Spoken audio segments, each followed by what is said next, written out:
बिस्मिल्लाहिर्रहमानिर्रहीम। मेरा नाम डॉक्टर मोहम्मद हारिस खान बरकी है। अल्लाह के फजल से लाखों लोगों का साइकेट्रिक और सेक्सुअल कोच हूँ। आज का मेरा टॉपिक बहुत अजीब और लोगों को दहला देने वाला है।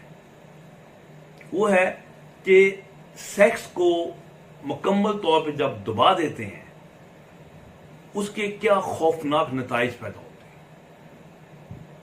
यानी कि आप अगर ज़ब्त शहवत इस हद तक ले जाएं कि आप उसको एक्सप्रेस ना होने देंगे तो आपका जिस्म और आपका दिमाग दोनों इस हद तक डैमेज हो जाएंगे कि आप एक एबनॉर्मल पर्सन के तौर पर सामने आएंगे। आज मैंने ये वीडियो इसलिए कर रहा हूं कि हम ये बता सकें कि सेक्स एक नॉर्मल चीज़ है, इसका एक्सप्रेशन एक नॉर्मल है। अगर इस एक्सप्रेशन को रोका जाएगा तो उसके डैमेजेस आपकी पर्सनैलिटी पे भी होंगे और आपके बॉडी पे भी होंगे। तो सबसे पहले तो हमें पता है, अगर हम नफ्सियात के थोड़े बहुत स्टूडेंट हों, फ्राइड का नाम हर एक ने सुना हुआ है कि फ्राइड ने बताया कि किस तरह जो सेक्सुअल एनर्जी और सेक्सुअल ख्वाहिश जब इसको दबाया गया, सुप्रेस किया गया, तो इंसान के दिमाग के ऊपर क्या क्या डैमेजेस हुए, क्या क्या बीमारियां सामने आई। उसने बात की न्यूरोसिस की कि न्यूरोसिस जो है ये असल में सेक्सुअल और एग्रेसिव इंपल्सिस को दबा देने की वजह से पैदा होता है। अब ये न्यूरोसिस क्या बला है, साइकोलॉजी के स्टूडेंट तो बहुत अच्छी तरह इसको जानते पहचानते हैं, लेकिन आम लोगों के लिए ये है जैसे घबराहट, उदासी, डिप्रेशन, गुस्सा, कंफ्यूजन, अपने आप का एतमाद का ख़त्म हो जाना, खौफ, बिला वजह का खौफ, चीज़ों को अवॉइड करना, मतलून मजाजी यानी कि मूड जो है इम्पल्सिव हो गया, कभी ऊपर कभी नीचे, कभी एक काम बार बार करते जा रहे हैं, कंसंट्रेशन का ना होना, एक चीज़ का बार बार रिपीट होना, वहम जैसी बीमारी डेवलप हो जाना, यानी कि ये न्यूरोसिस है। तो फ्राइड ने बताया कि ये न्यूरोसिस की तमाम जो जड़ है वो सेक्सुअल एनर्जी को दबा देने की वजह से पैदा होती है। इसकी बात एक ज़माने तक मानी गई, लेकिन बहरहाल ये फिर आहिस्ता था, कुछ लोगों ने उसको चैलेंज भी किया और कुछ हद तक, खासी हद तक उसकी बात ठीक भी थी।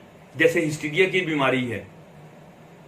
हिस्टीरिया आपको पता है, लोगों को अजीब किस्म के दौरे पड़ रहे होते हैं या वो अजीब किस्म की हरकतें कर रहे होते हैं, खासतौर पर ख़वातीन में थोड़े ज़्यादा पाया जाता है हिस्टीरिया। अब चूंकि वेस्ट में सेक्स का एक्सप्रेशन खासा फ्री हो गया है कंपैरेटिवली, तो वहाँ पर हिस्टीरिया की बीमारी मिलती नहीं। अगर आप मेरे जो हम लोग जब बाहर जाते हैं और पेशेंट्स को देखते हैं साइकेट्री के, तो वहां पर हिस्टीरिया का या कन्वर्जन का पेशेंट आपको मिलता ही नहीं है गोरा। हाँ, मिल जाएगा तो देसी होगा, यानी कि वहां के देसी लोगों में भी हिस्टीरिया पाया जाता है। सो बात ये बताना चाहिए कि ये सेक्सुअल एनर्जी को एक्सप्रेस करना जरूरी है राइट टाइम पे, ठीक है ना। राइट टाइम पे उसका राइट एक्सप्रेशन होना चाहिए, वरना ये एक ऐसा प्रेशर कुकर है जिसके अंदर आप जब आग जलती जाएगी और आप उसको स्टीम को नहीं निकालेंगे तो अल्टीमेटली वो फट जाएगा, यानी कि वो डैमेज वो बहुत ज़्यादा बड़ा हो जाएगा। मैं आपको 2-3 मिसालें से बयान करूंगा जिससे आपको पता चलेगा कि जो एनर्जी, जो चीज़ बॉडी के अंदर पैदा होती है और उसका असल मंजिल जो है वो बॉडी से बाहर है, यानी कि उसने बाहर निकलना है, और अगर वो बॉडी के अंदर रह जाएगी तो वो फिर जहर है, वो डैमेज है। मैं आपको बताता हूं, जैसे आपको अगर तबखीरे मैदा यानी कि गैस का पता होगा, क्योंकि लोगों के पेट में गैस हो जाती है, और जब लोगों को गैस हो जाती है, लोगों का सर भी चकरा रहा होता है, जिस्म भी दर्द कर रहा होता है, घबरा भी रहे होते हैं और बहुत ज्यादा तकलीफ में, बेचैनी से आपको घूमते हुए नजर आएंगे। फिर वो गैस पास आउट हो जाएगी तो एकदम रिलैक्स हो जाएंगे।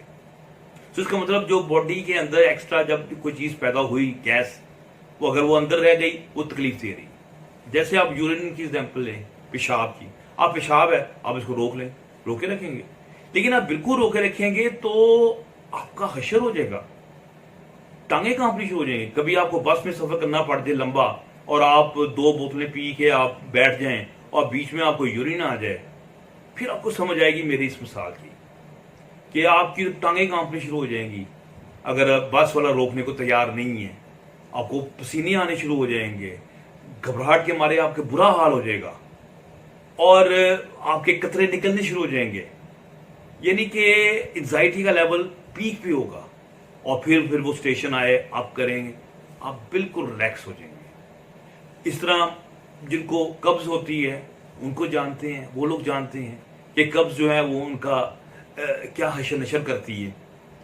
तो अब ये जो चीज इंसान के अंदर जब पैदा हो जाती है, जिसका असल मुकाम जिस्म के अंदर नहीं बल्कि जिस्म से बाहर इखराज है, उसने हर हालत में बाहर निकलना है। आप खुद निकाल देंगे तो राहत पाएंगे, वरना उसने फिर भी निकलना है और फिर तकलीफ दे के निकलना है।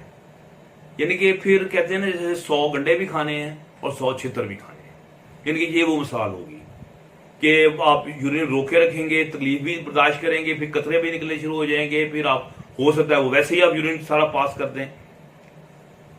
इसी तरह ही फिर आप हम आ जाते हैं जैसे नॉन फिजिकल चीजें जो बॉडी के अंदर पैदा होती है। फ्राइड ने जैसे जिक्र किया सेक्स का कि ये एक बहुत बेसिक इंस्टिंक्ट है और इसको दबाएंगे तो बहुत ज्यादा दिमाग पे असरात आएंगे।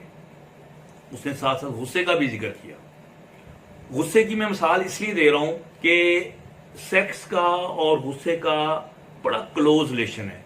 इनके सेंटर भी ब्रेन के बिल्कुल एक दूसरे के आसपास हैं, और जो सेक्स है जब इसे फ्रस्ट्रेट किया जाए तो एंगर की शक्ल भी इख्तियार कर जाती है।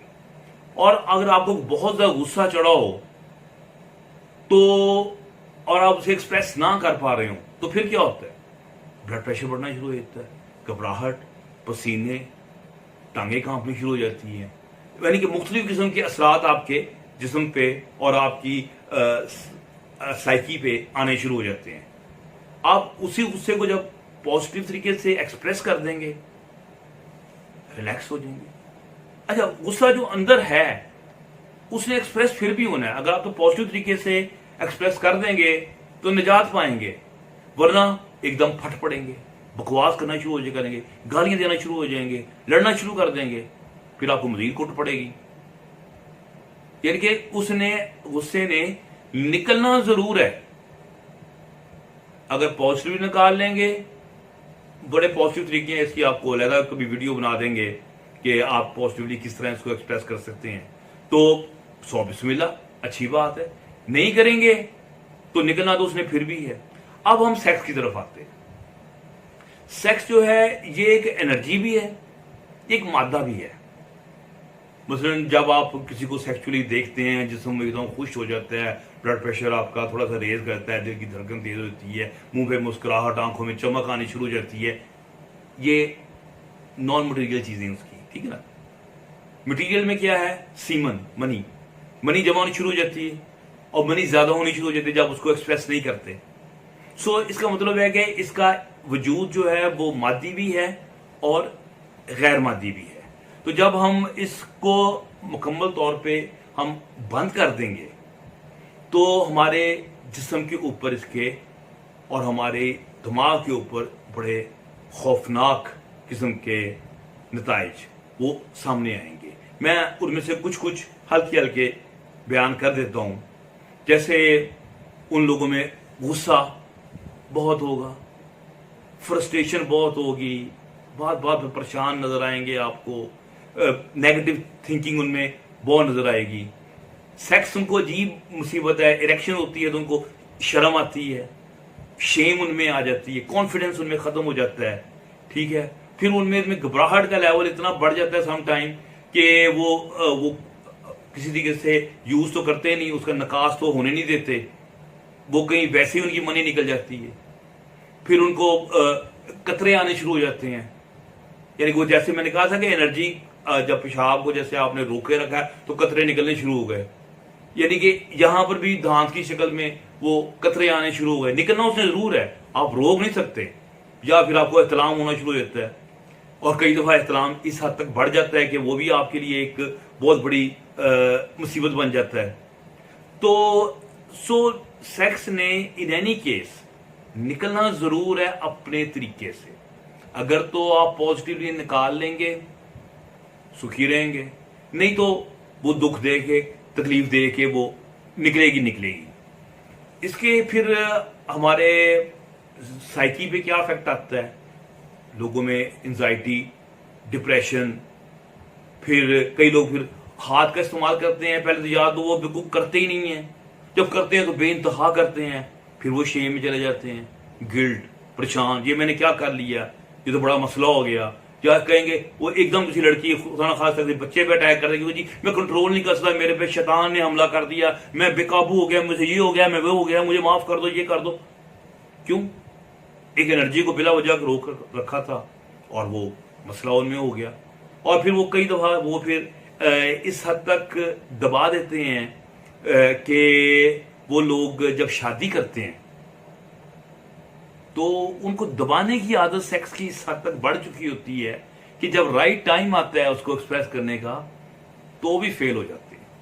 यानी मेरे पास बेशुमार मरीज आते हैं जो शादियों में इस वजह से फेल हो रहे होते हैं। जब उससे पूछे कि तुमने कभी हाथ का इस्तेमाल किया, जी बिल्कुल ही हमने नहीं किया, कभी इतलाम हो जाता था, हमें दांत आती रहती थी, ये होता था, वो होता रहता था, अब तो हमें हमारे अंदर ख्वाहिश भी खत्म हो गई है, अब हमारे अंदर ये मसला भी खत्म हो गया हुआ है। अब बात यह है कि जब इंसान पे जवानी आती है तो एक सर्कस घोड़े की तरह वो इंसान में जो सेक्स जो है वो उसको निकलता है। तो उस वक्त हम फिर क्या करें? हम अब शादी जो है वो भी बच्चे की नहीं कर सकते, 15 साल की, 15 से लेकर 25 तक उसने पढ़ना पढ़ाना भी है, तो फिर क्या करें? ठीक है। और फिर उसके बाद अगर वो ज़ना करे तो बहुत बड़ा गुनाह है। इसी तरह ही जो होमोसेक्सुअलिटी है, लौंडेबाजी है, बहुत ही बड़ा गुनाह है, गुनाह कबीरा है। तो फिर हमारे पास एक वैल्व भी रह जाता है जिसके मुतालिक भी फिर कुछ ना कुछ डाउट है, वो मुझसे नहीं की है मैस्टरबेशन की, वो एक वैल्व है। अगर उसे पॉजिटिवली इस्तेमाल किया जा सके तो, लेकिन इस पे भी बहुत ज्यादा इख्तिलाफ राय है। कुरान मजीद में तो इसका जिक्र नहीं है, ना इसकी कोई ताजीर है, ना कोई हद है, लेकिन इसको मकरूह ख्याल किया जाता है। तो अब ये हमारा काम है, उल्मा का काम है, लोगों का काम है कि वो 15 से लेकर 25 तक वो बच्चा सेक्स को कैसे एक्सप्रेस करे। तो इस पे मैं भी सोचता हूं, मेरी राय तो ये है कि हाँ भी जैसे कभी हजरत उमर रज़ी अल्लाह अन्हु ने वो जो हाथ काटने की सजा थी मौखर कर दी थी, या आजकल हम कोरोना में देख रहे हैं कि कैसे हमने मस्जिदों में हम पाबंदी लगा दी जमात पे। यानी कि एक हम चूंकि शादी बच्चे की नहीं कर पाते 15 से 25 तक, तो फिर क्या करें? क्या हम इसको, इस वैल्व को फिर जायज करार दे दें कि आप ओवर ना करें, विद इन लिमिट करें, आपके अंदर जोश आए तब करें? तो ये फैसला करना आपका काम है। मैंने एक और मेरी वीडियो भी है मैस्टरबेशन पे, उसका लिंक भी मैं आपको दे दूंगा। तो ये चीज मैं आप तक पहुंचाना चाहता था कि इसका एक्सप्रेशन बहुत जरूरी है। और जब लोग ओवर एक्सप्रेस करते हैं हाइपरसेक्सुअलिटी में, कंपल्सरी मैस्टरबेशन करते हैं, बहुत ज्यादा कसीर तादाद में कसरतें मुश्तरी करते हैं, उसके नुकसान भी मैंने एक वीडियो में बयान कर दिए हैं, और उसको कैसे ठीक करना उसका तरीका भी मैंने बताया है, और ये क्यों हो जाती है उसका भी मैंने बताया है आपको तरीका। ये अब आप लोगों ने फैसला करना है कि किस तरीके से इसको एक ऐसी लिमिट में रखा जाए कि बंदे की सेक्सुअल एनर्जी भी अपने सही तरीके से आराम से पास आउट हो जाए और वो मुआशरे का एक अच्छा सेहतमंद फ़र्द बन सके। और अगर फ़र्द सेहतमंद होगा तो मुआशरा भी सेहतमंद होगा। उम्मीद है कि आपको मेरी ये वीडियो पसंद आई होगी। तो मेरी और वीडियोज़ के लिंक्स हैं वो भी आप देखें, मेरी वेबसाइट है उसको भी आप देखें।